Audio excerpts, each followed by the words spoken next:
Hey guys, what's up and welcome back to my channel. So today we are going to be talking about Amberlynn Reid.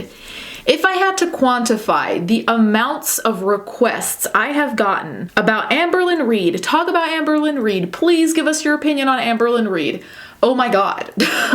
So here it is.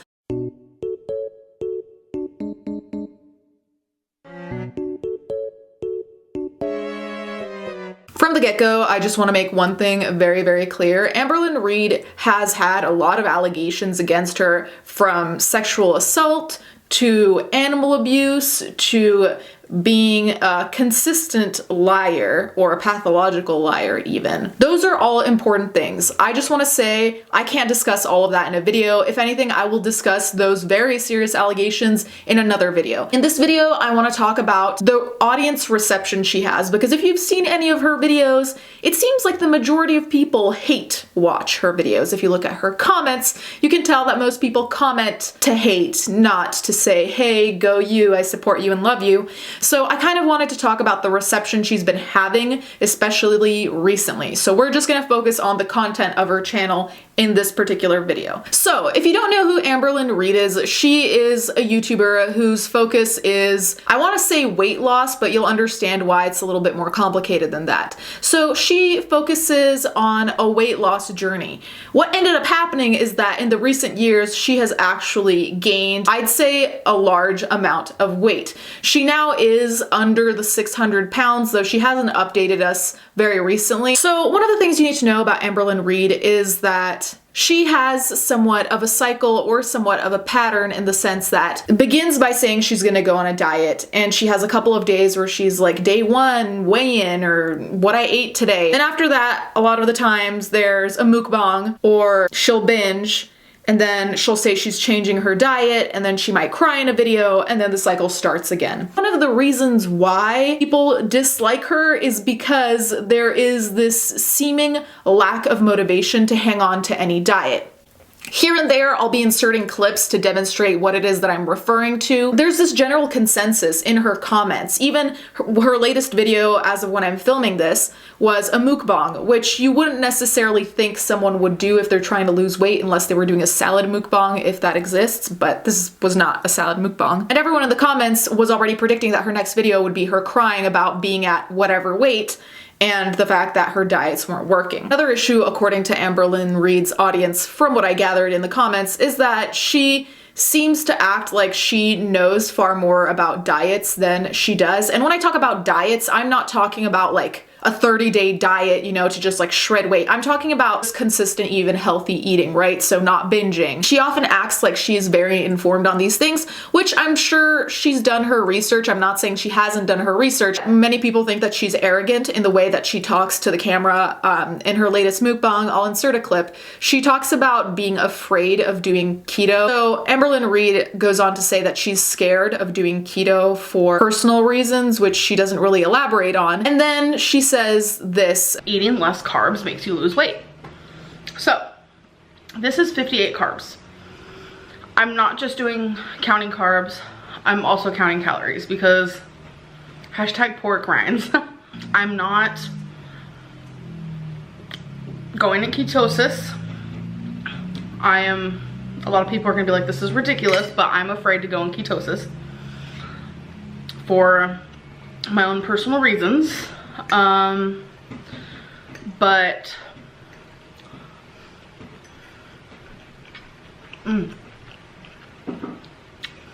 after doing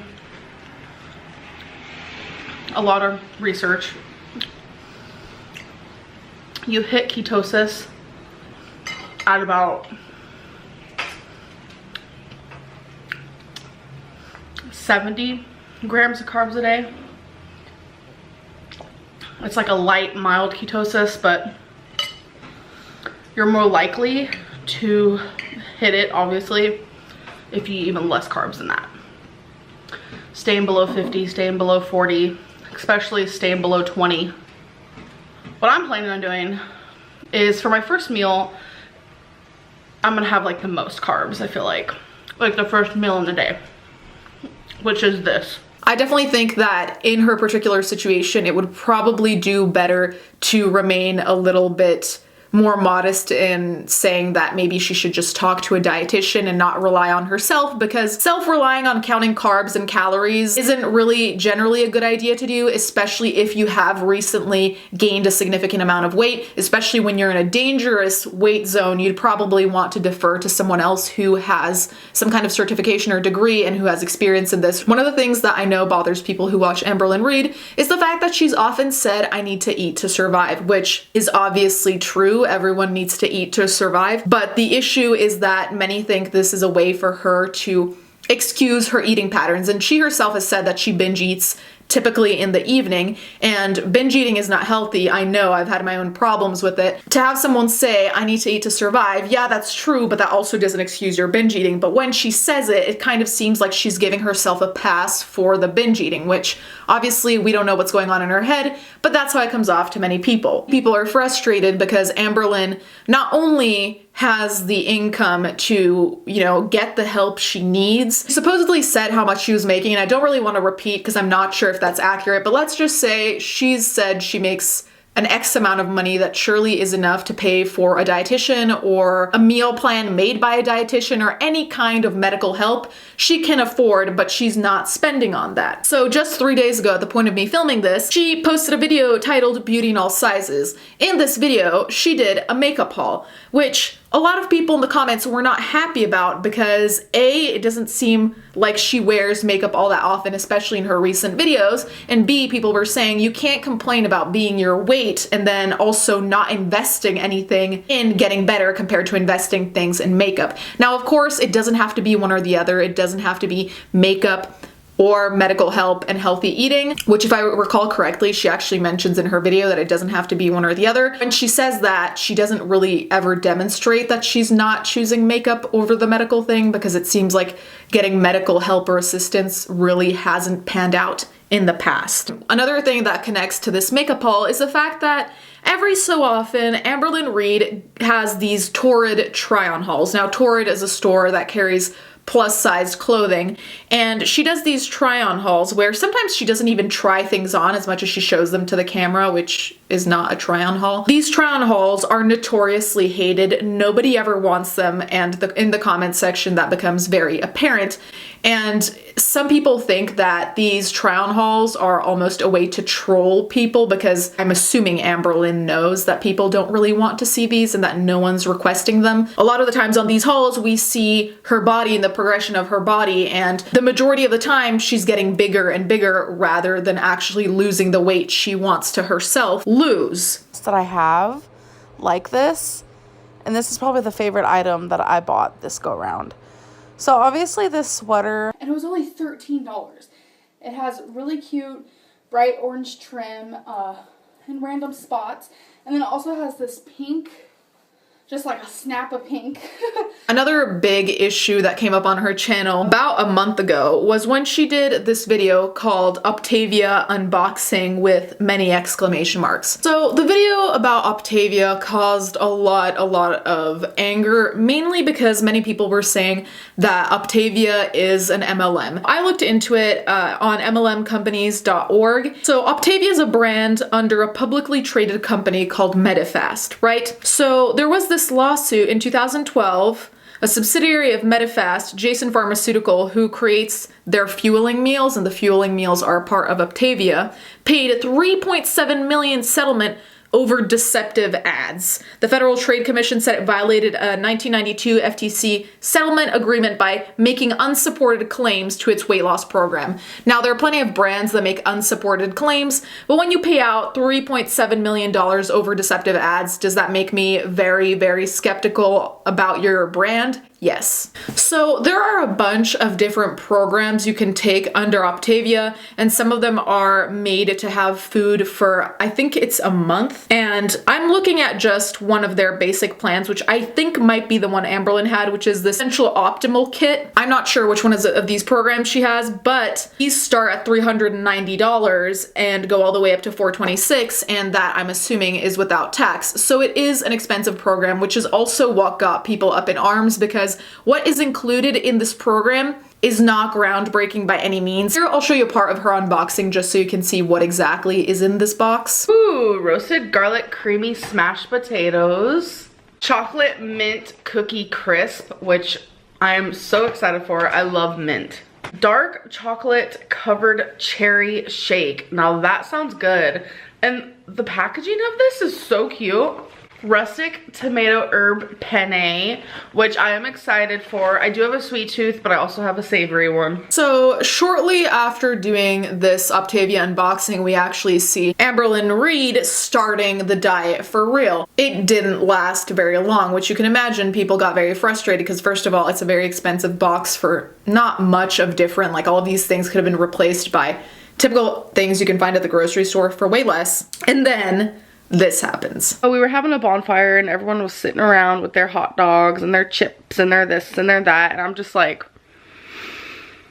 can't have any of it. Like emotionally I was a wreck, but like physically I felt so good. My mind and my brain was like, it's like a fog was lifted. It's wild. It's a really wild ride and it felt really good, but again, I was living in fear and I was trying to find tons of excuses to quit. I'm gonna be honest, I was trying to find every excuse to quit and I found one. So I got to thinking, I was like, how many calories am I eating in a day doing this program?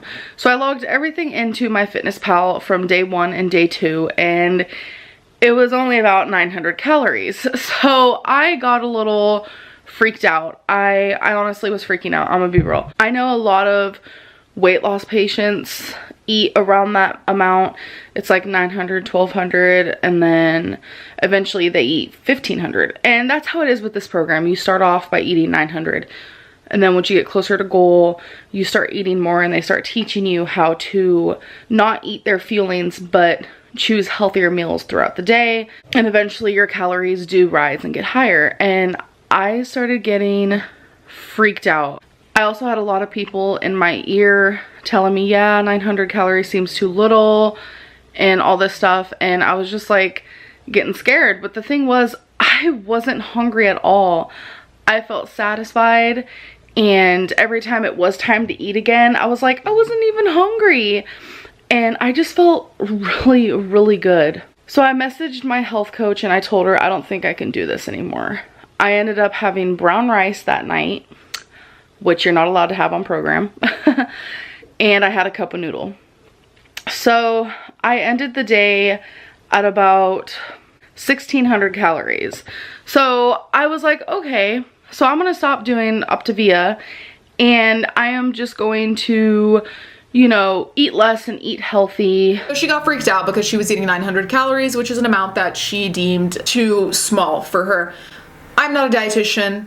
I don't know about how many calories she should be eating. The thing was this, many people were saying, if you're scared of 900 calories, add 300 calories of something else and you're well within a normal-ish range where it's not like you're in starvation mode, although I don't know if she would be in starvation mode because I don't know how it works if you're at the weight she's at. But the thing was that there was a very easy solution to get above the 900 calories if that made her scared, and she still used this as an out, which speaks to the motivation I was talking about before. So then on March 3rd, she has a new video where she gets this journal of 100 days of self-love, and she talks about how there's this website where essentially you give yourself the goal of doing something and not failing for 100 days. So it could be 100 days of eating clean, 100 days of making a note of what you love about yourself, whatever floats your boat. She said she wanted to partake in this, hence why the video is titled New Starting Weight Day 1. So you can understand why, in a sense, she was setting herself up for failure because the cycle, again, has already begun. After this video, New Starting Weight Day 1, which was 2 weeks ago,